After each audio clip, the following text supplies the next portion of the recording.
everyone. Thanks for joining us here today and welcome to the Preemie Chats. I'm Fabiana, Executive Director of the Canadian Premature Babies Foundation. CPBF is a charitable organization and our mission is to support and educate families of premature babies. This Preemie Chats series is one of the many initiatives we have to bring information for NICU families and healthcare professionals. Here every Friday, we talk with experts, researchers, and parents who share with us the experience and knowledge. Also on our website, canadianpreemies.org, parents will find all kinds of resources and support.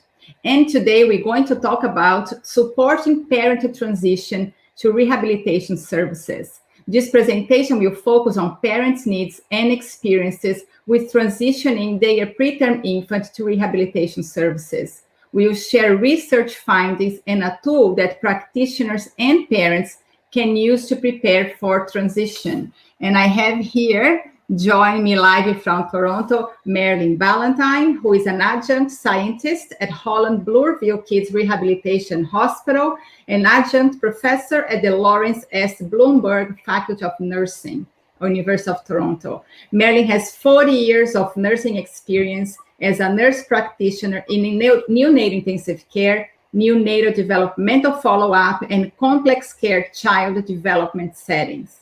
Her research is focused on improving health services and transitions for NICU families as they move from hospital to community. Marilyn, thank you so much for joining us here today. Thank you, Fabiana. I'm very excited for you to share your presentation, and for all of you watching us live from YouTube or Facebook, we're going to have a period of Q&A at the end of her presentation, and then we can share your stories and your perspectives. Mel, you can share your screen. Fantastic, thank you.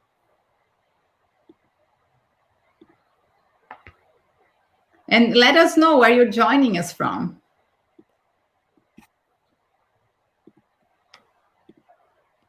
Okay, here it comes. So now can make it full screen. Okay, just one sec. And I will be ready. There you go. Fantastic. Thank you so much. And welcome, everybody. I'm just so grateful that you've all come today, and I really appreciate the opportunity to speak to you about transition to rehabilitation services. This research is really inspired by families, and it's inspired by the journey that you see in front of you. So parents entering parenthood, their baby is born premature, and their baby requires neonatal intensive care for a period of time. And after that, they then are followed in what's called neonatal follow-up programs for up to 2 years. If a child and a family is diagnosed with a developmental disability such as cerebral palsy, developmental coordination, autism, they are referred to what's called our rehabilitation developmental services sector. So this is an important pathway that parents go through. And the story I'm going to share with you today to start this and to have an understanding of why this is so inspiring for me is I've done this same journey. And as a healthcare professional, I have done this journey. I worked in the NICU as a nurse caring for infants and parents and for 20 years. And then I worked for 10 years in neonatal follow-up. And then most recently, I had worked in the rehabilitation sector at Holland Bloorville Kids Rehabilitation Hospital in Toronto, Ontario. And I had the opportunity to work in what's called a complex care clinic, where I was seeing children with complex health needs and disabilities. And fast forward one day, I just had this experience that changed my whole worldview on how we need to think about this. And I was sitting with a family in the clinic that I had met 4 years earlier in the NICU, where I had been with them and cared deeply about them and their child in the neonatal follow-up program when we shared with them at 1 year of age that their child had cerebral palsy. And then here I am, a few years down the road, meeting this family again after a few years. And what struck me in that moment is that in spite of the fact that we thought we had supported this family and we had helped navigate them to this new world of the rehabilitation services, in fact, what I saw that day was a family that I had known earlier in my career and a family that was really struggling.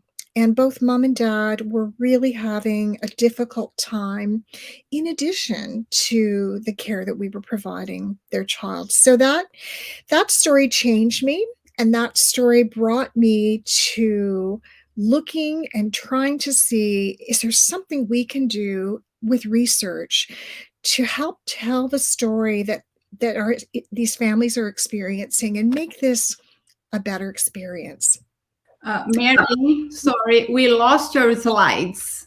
Oh So, no. yeah, do you want to stop sharing your screen and start again? Otherwise, I have a backup here. Uh-oh. Let me share again.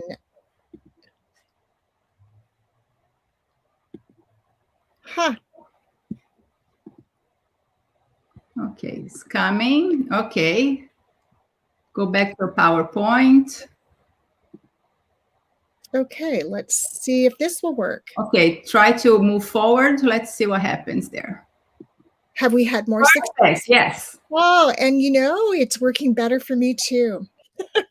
Okay, so given that background story, I just wanted to say one other thing for those who are attending this webinar today who are not from Ontario and from Canada, that the healthcare system in Ontario, NICU and neonatal follow-up are in one branch of the Ministry of Health in Ontario, and children's rehab services are in a different branch of the government ministry.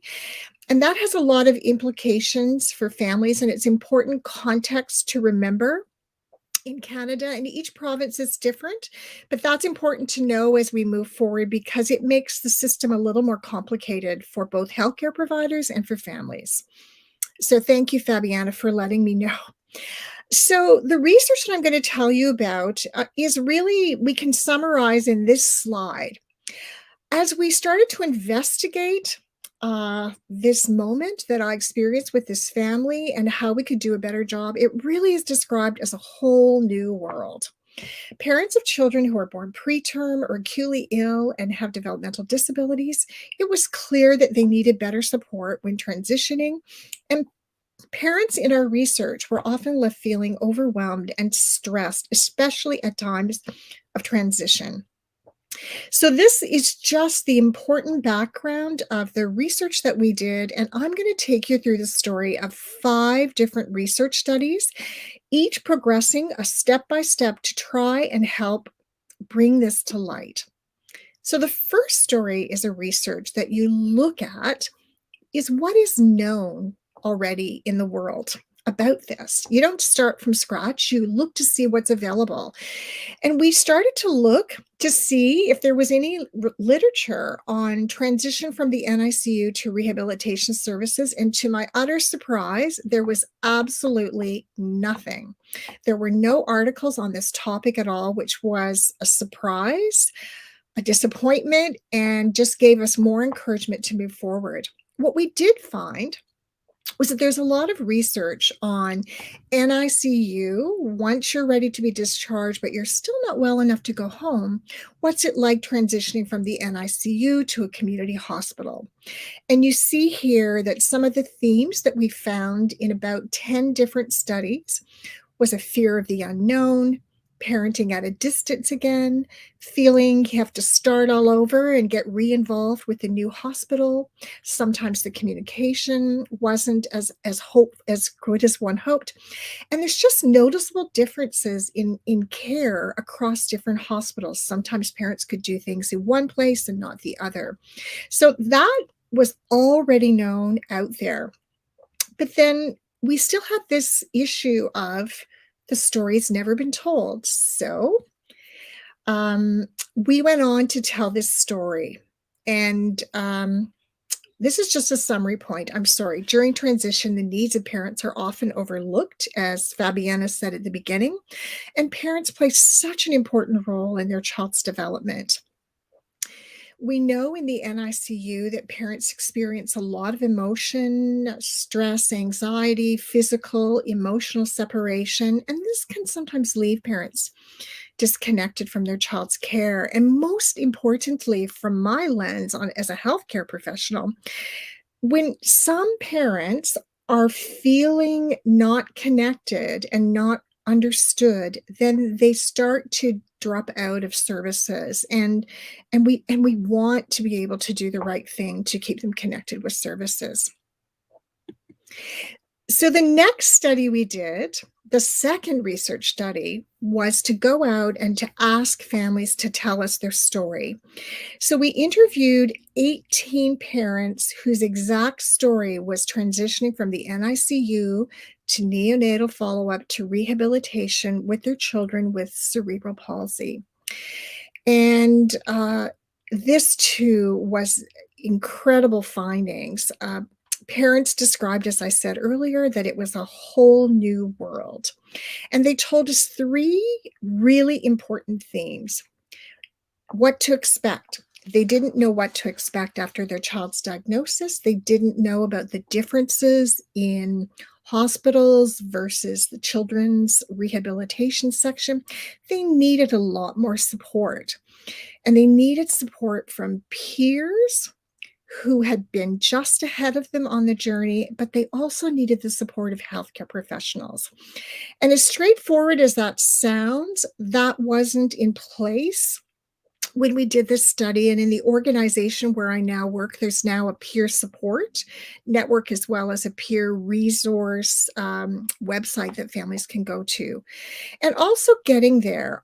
Often the children's treatment centers are in locations that are difficult to get to, and just the emotions of it.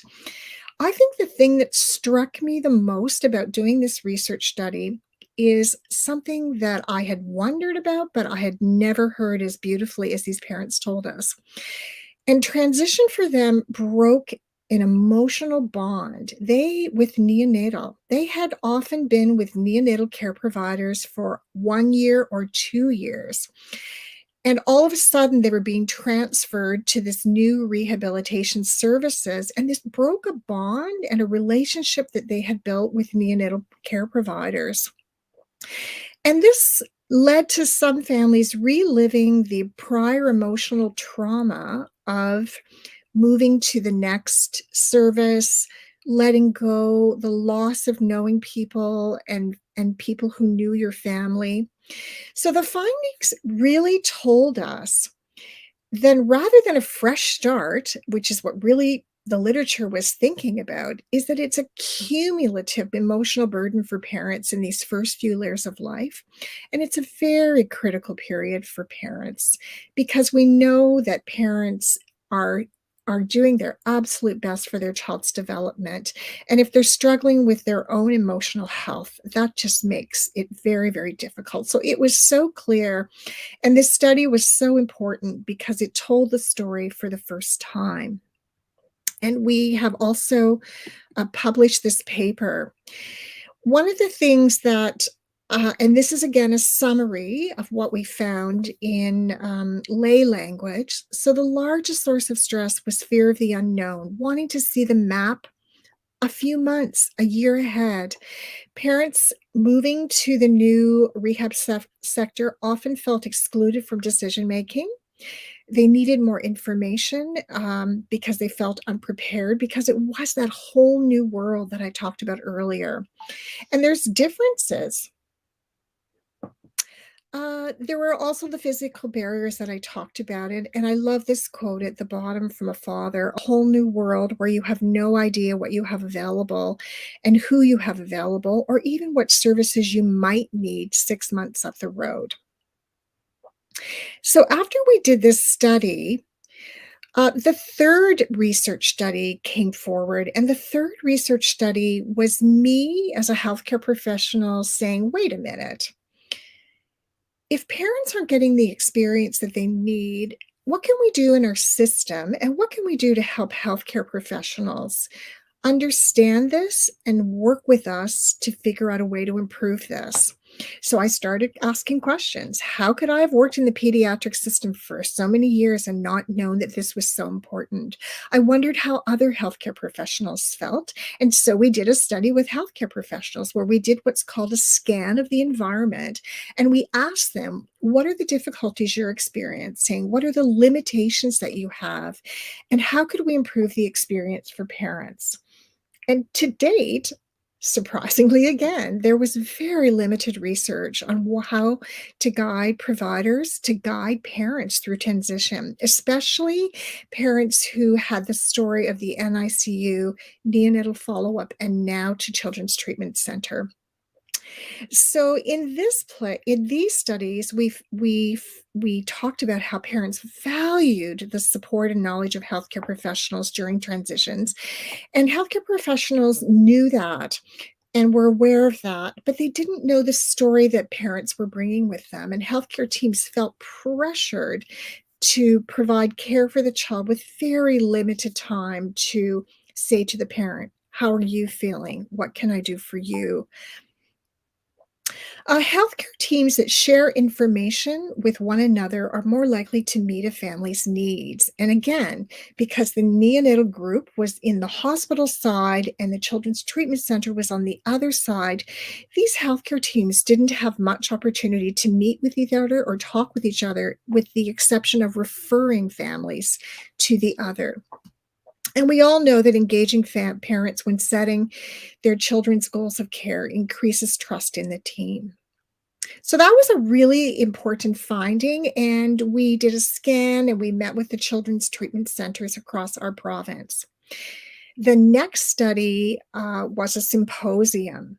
And this symposium was so important because, importantly, we brought together 60 people together to listen to family stories, to listen to the research findings, to learn.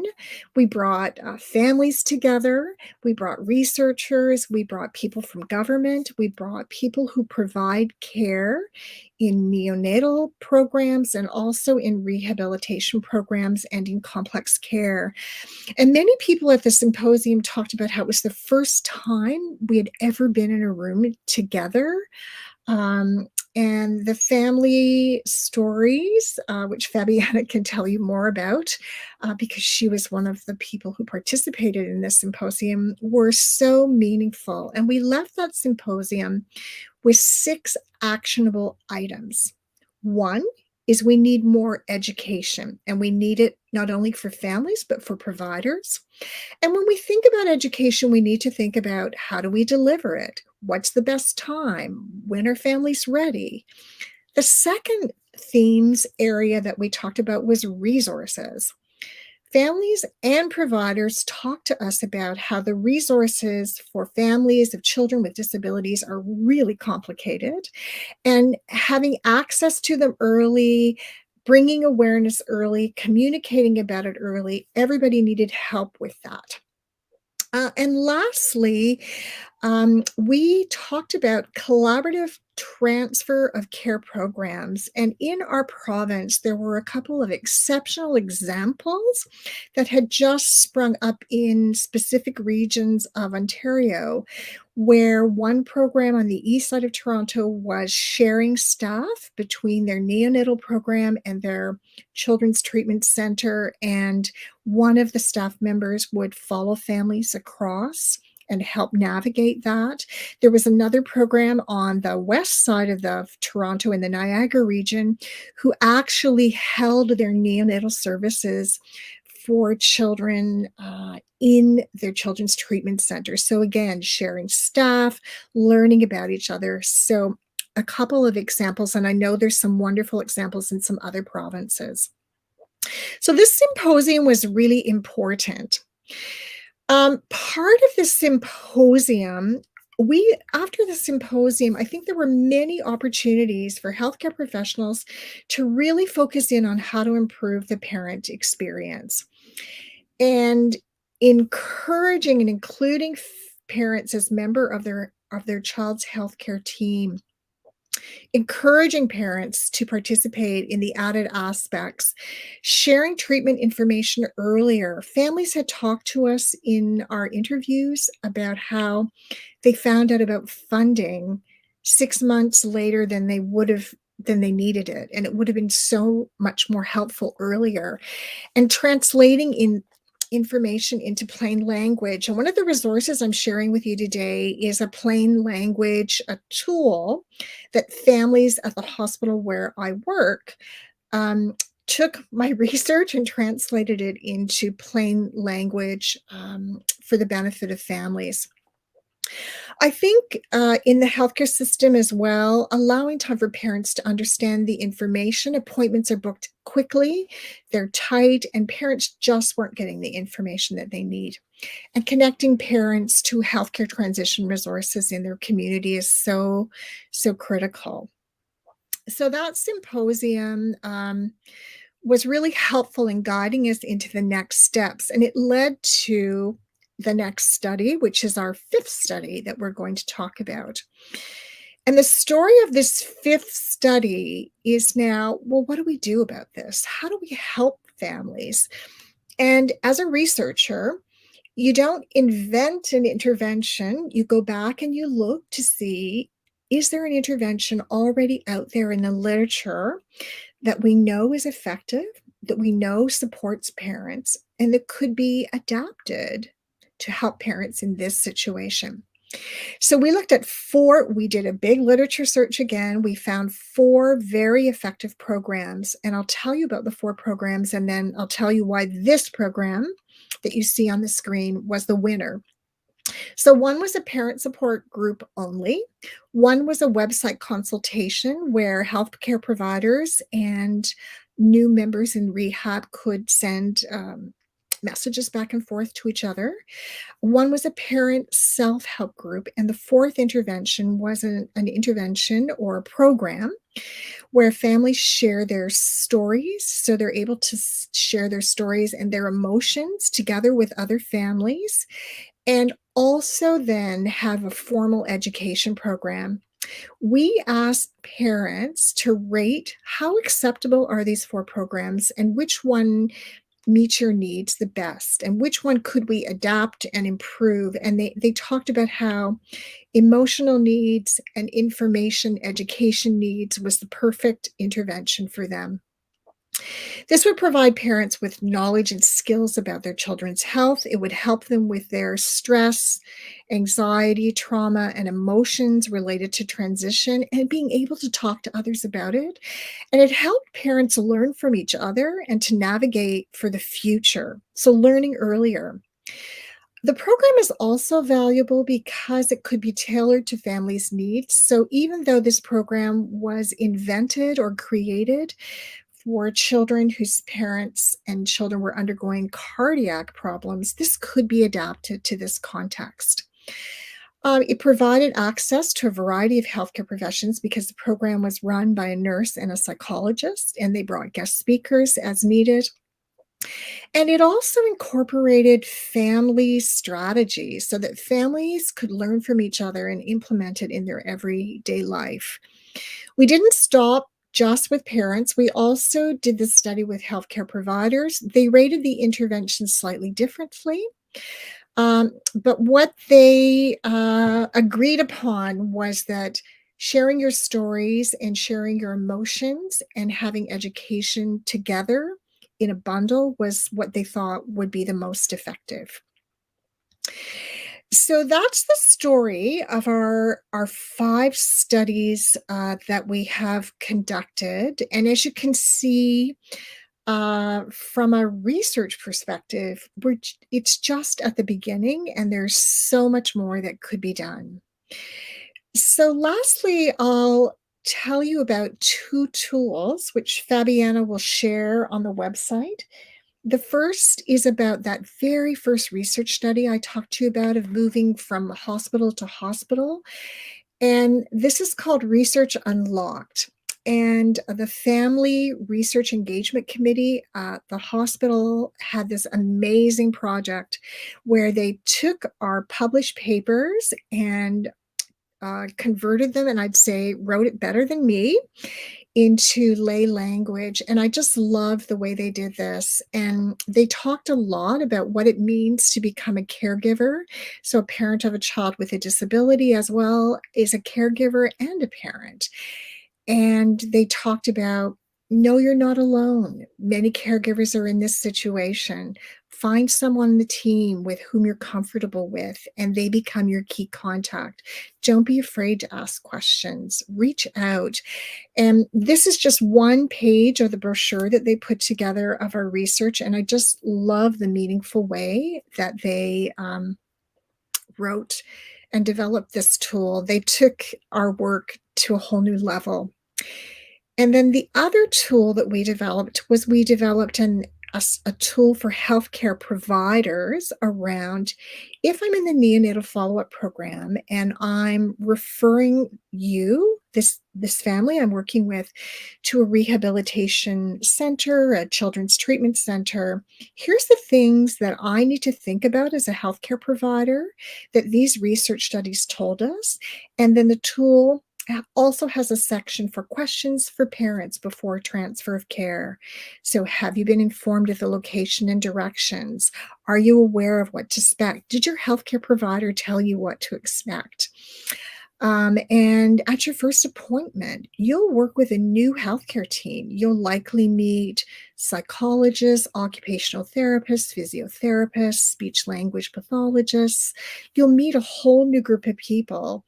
And who are they? And they'll work with me on goals. How do I do that? So, and then what is your biggest concern? And I love to always ask the question, what is your biggest strength that you bring as a family to this next service?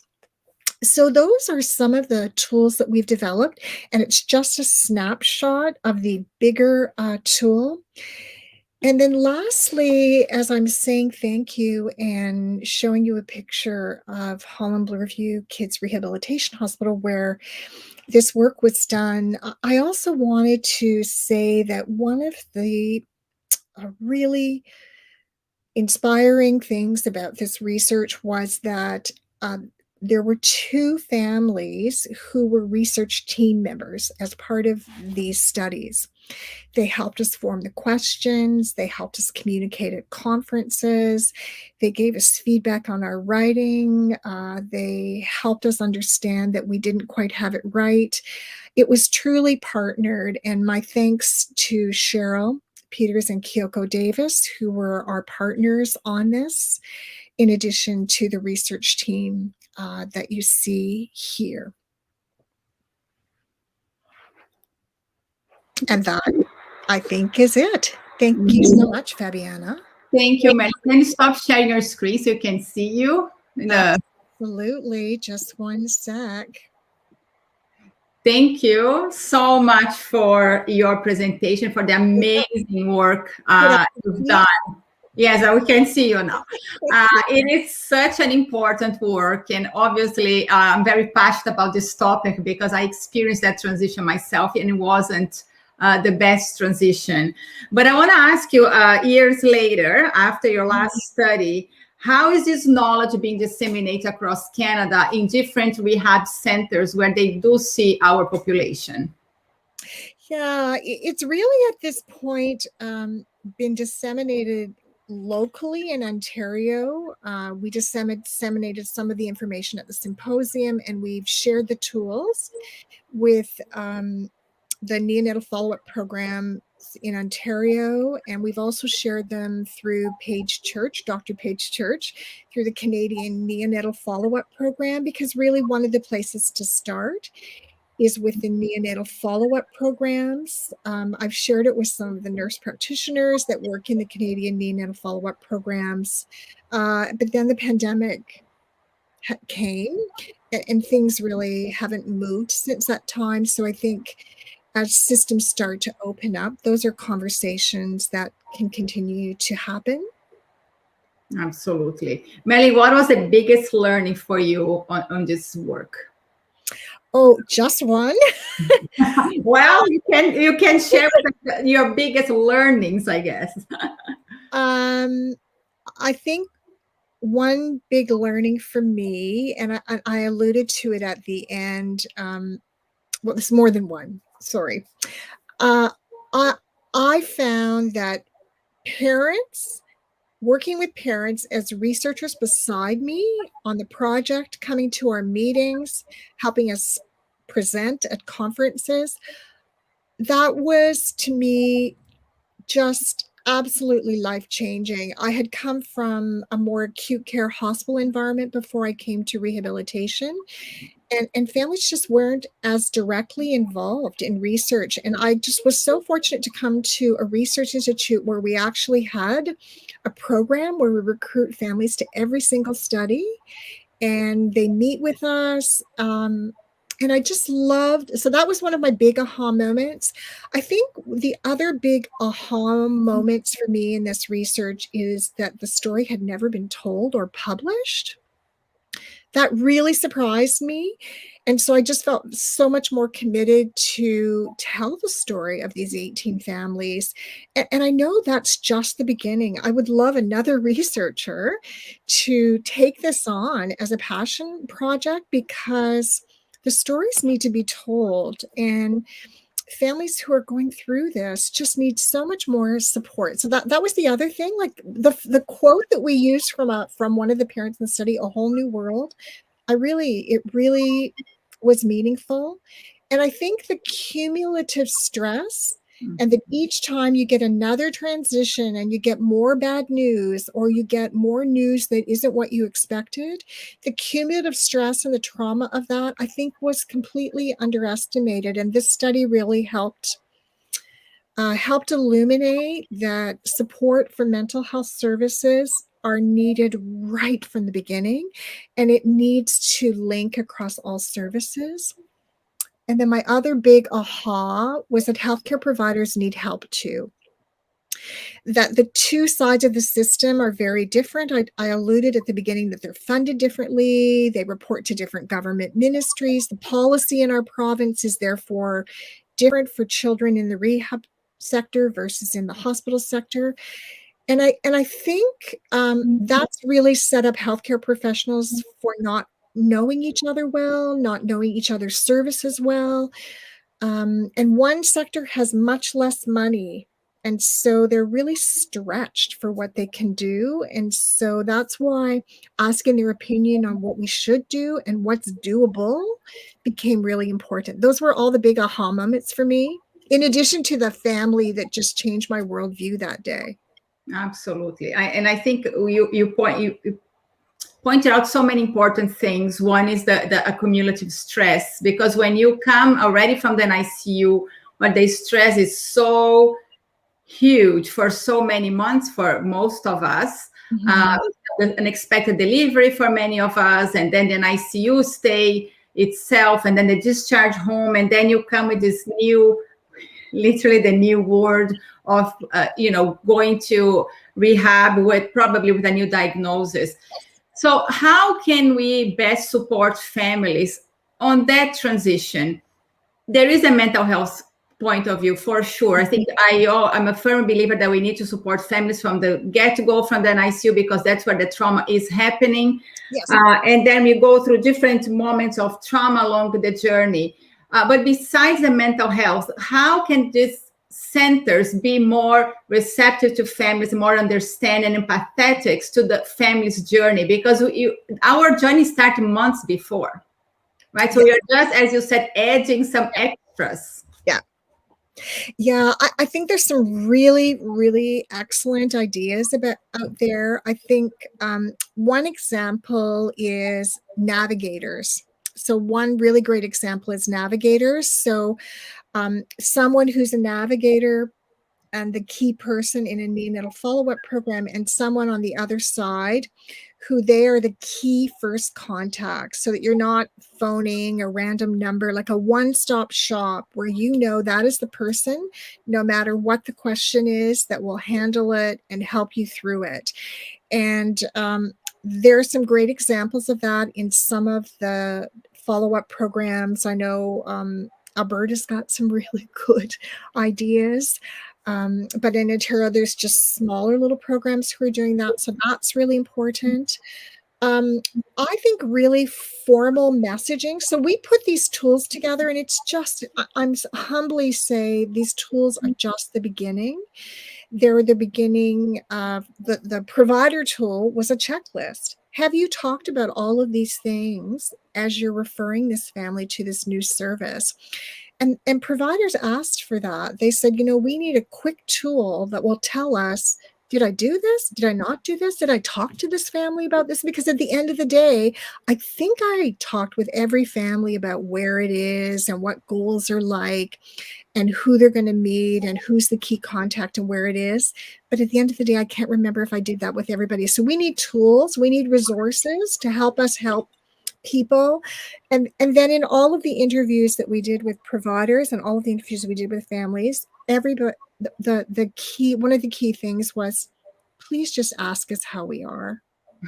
Please, as part of the appointment, please say to us, how are you? This is a lot. This is a lot of information. This is a lot of change. How are you?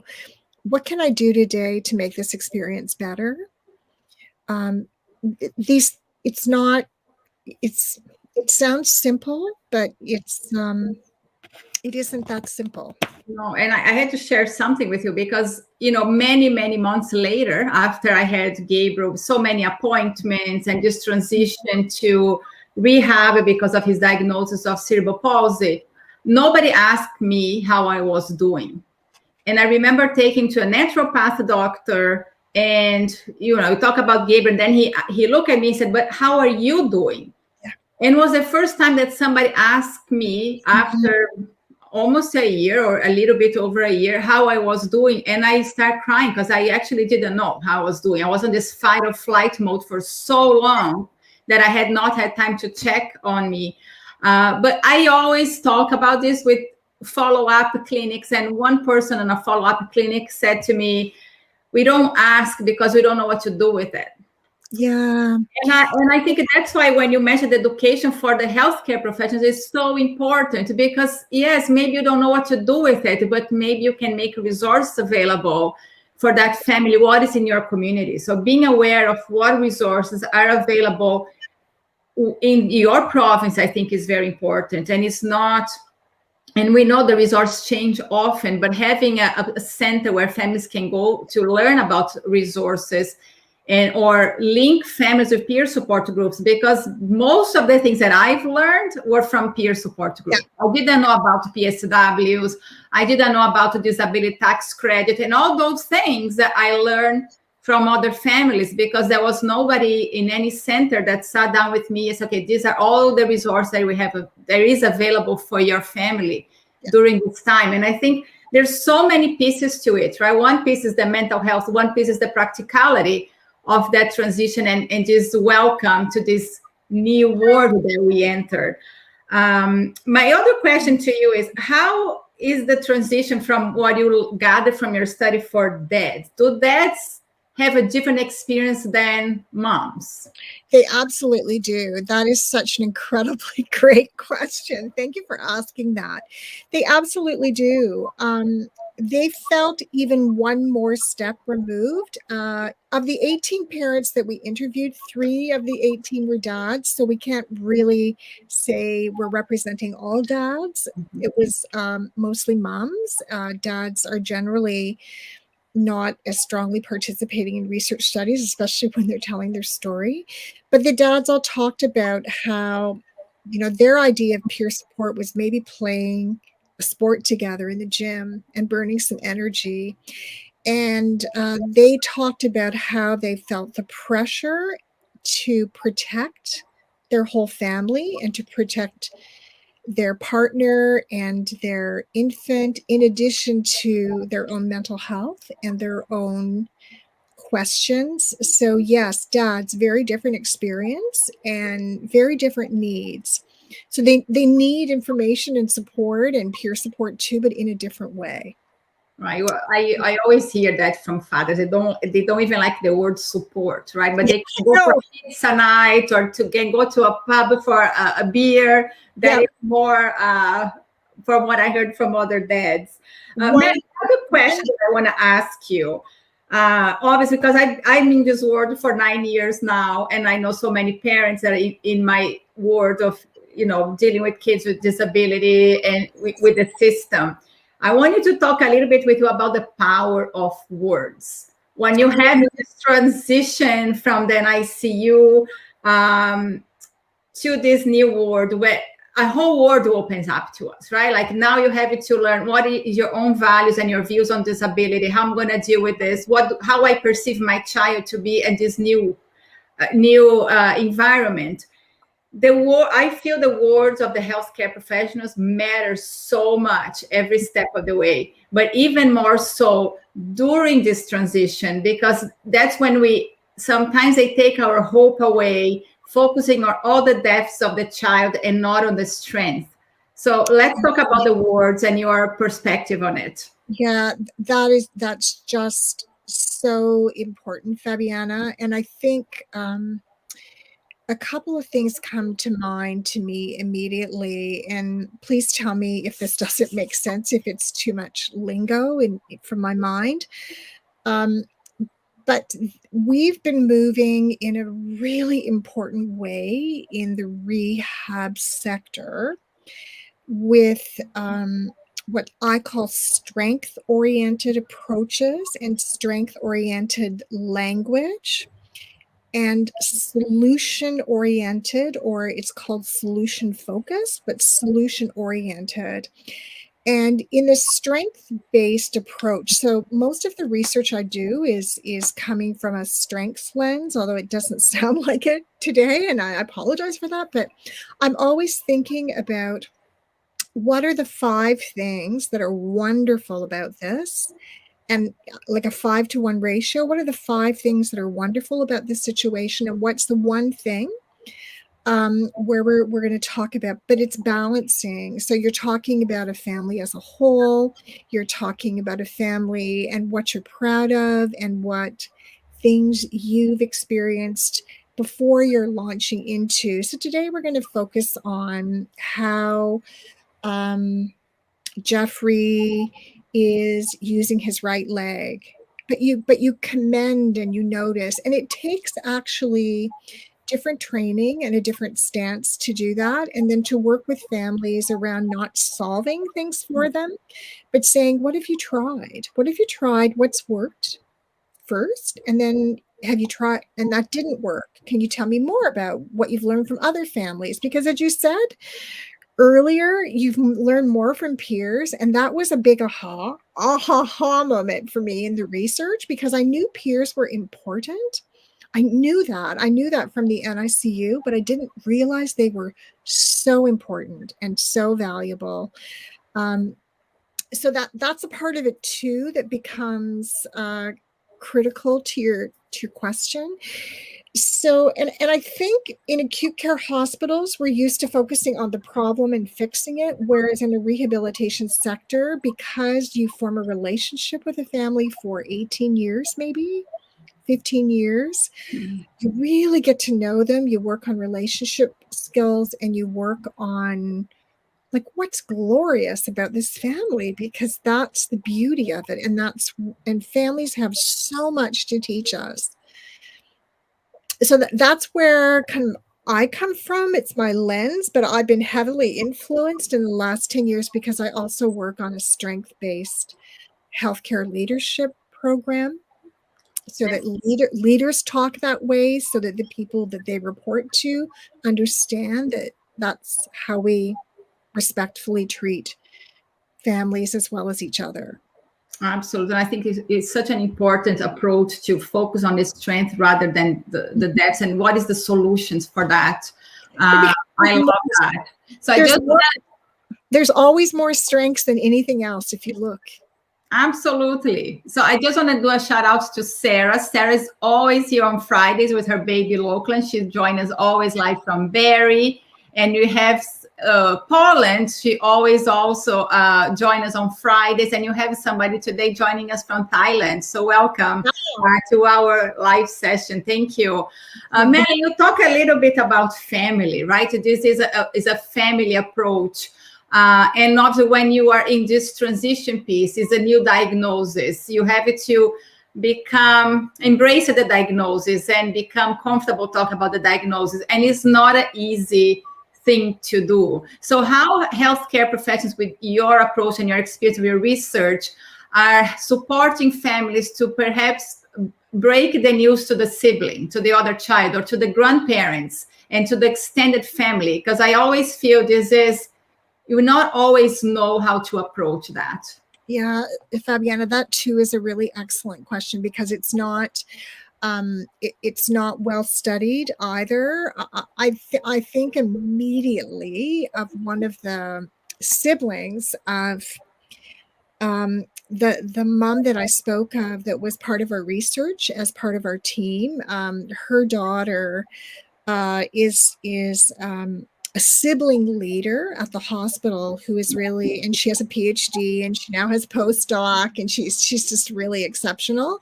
She's starting to work on this topic with other researchers about the sibling experience and what's needed for siblings across various stages of life, because in their family, she's the sister and her brother is a little bit younger than her, and she talked about her experience of being the older sister and how she has changed her lifestyle to accommodate his needs, and how she as a sibling feels different than other siblings her own age who've never experienced that.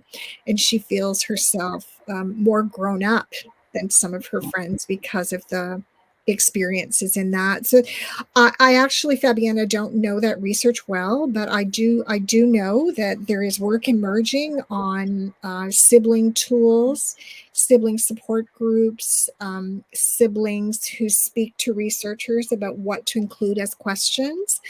And the extended family, it's a huge gap. There's very little on how to talk to aunts and uncles, how to talk to grandparents, how to talk to your closest friends, when to talk to them and how to talk to them. There's so much work to be done. Absolutely. But I think we are on the right path. The work has started, and I'm very grateful for these tools that you developed with the team. And Holland Bloorview is holding siblings groups every week, which is amazing. Is online now, but I think it's such a great opportunity for siblings to talk to one another. They know they are not alone, right? They don't feel that they only one with a sibling with a disability. And I think that's so important. Marilyn, one last question for you. So parents go through this role that we don't know which role you take as a parent of a child with special needs. Are you the caregiver or the therapist, or a mom and a dad, or all of it? So how do we wear different hats from what you gather in your research, and how do we support all those different roles when we come to the centers? Wow. Gee, Fabiana, what do you think on that question? I mean, you're just so much wiser on this than I do.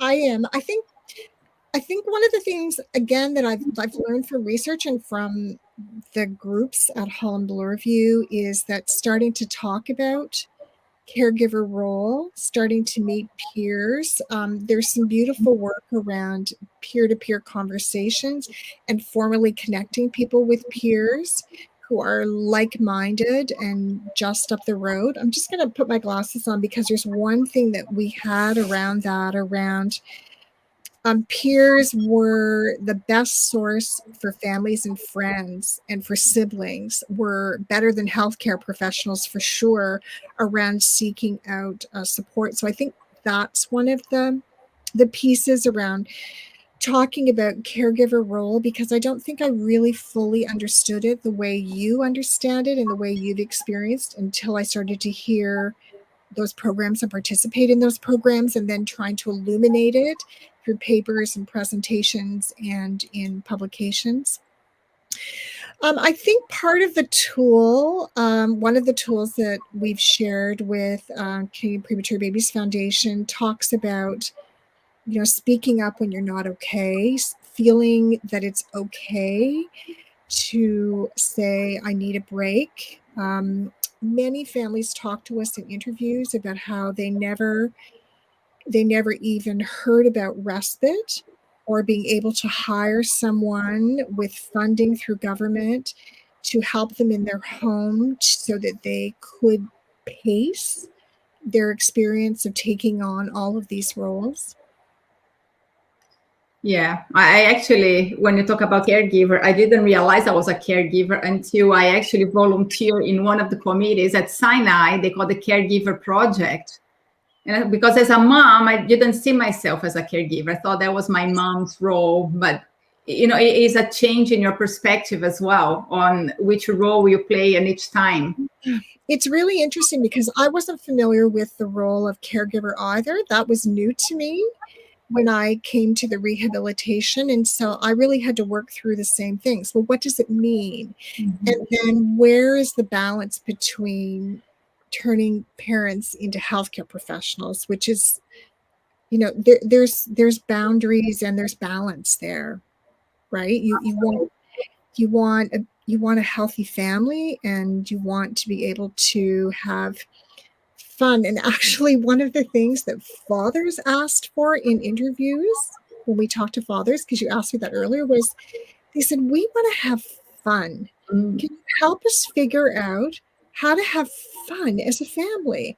And one dad talked about how he never had fun as a dad. He was always stressed until they were able to go skiing together, because they were able to get an adapted seat for their child to ski. And the dad said, we didn't have fun until that moment. And one of the other people in the family panel talked about normalcy and how important normalcy is. And Brenda speaks about this a lot, and how she said, even in all the busy moments and the things that I'm doing as a parent and a caregiver, I just want moments that are absolute normalcy, where we have fun, where I have a fun family photo, where we just do silly stuff like every other family does. And so part of the research too was purposely helping families feel normal, because there are, and they're wonderful. Absolutely. You brought so many important points, and I'm grateful that you mentioned Brenda, because Brenda is our guest next Friday. Oh, she's amazing. And we're going to talk about his F words in child disability in honor of World Cerebral Palsy Day. And you're absolutely right. We do crave and long this feeling of normalcy. And, we are a very adventurous family. We try to do everything possible with Gabriel, adapting to his reality. But it's so great when you do, because you feel, okay, he has a disability, so what? How can we do in a different way, but we still do it? And I think that is a very important message for families, that how can you incorporate a disability into a world and still have a fulfilled life? And I feel this message sometimes has to come from the healthcare profession, because we are blindsided. We don't see right away. Absolutely. I think, Brenda coming and talking about all the F words is a fantastic follow-up to this, because it's actually a next step in the work, and it's very strength oriented, and it's all focused on family and fun and being able to do what you can do, and not being pulled into another place. It's all about health. Absolutely. Marilyn, thank you so much for joining us here today. I'm so grateful that you took the time to share with us your knowledge, your research, and your experience. I'm very grateful for the work that you've done in Canada, and I hope many other centers follow your steps and your tools. So thank you. Thank you, Fabiana. I'm deeply honored. Thank you. I see you next time. And to all of you joining us live on Facebook or YouTube, thank you so much for joining us here today. And the video of today's session and all the videos from our live series are available on the CPBF website. which is right here, the CanadianPreemies.org. I want to thank our sponsors, AstraZeneca and Waterwise, for their ongoing support to our education sessions. And we are a charitable organization, and we believe that through education and support, we can empower families, ensuring they are ready to care for their premature baby. Visit our website, consider making a donation. Together, we can create a brighter future for all our families. So I see you again next Friday, 1 p.m. Eastern Time. Take care and stay well, everyone.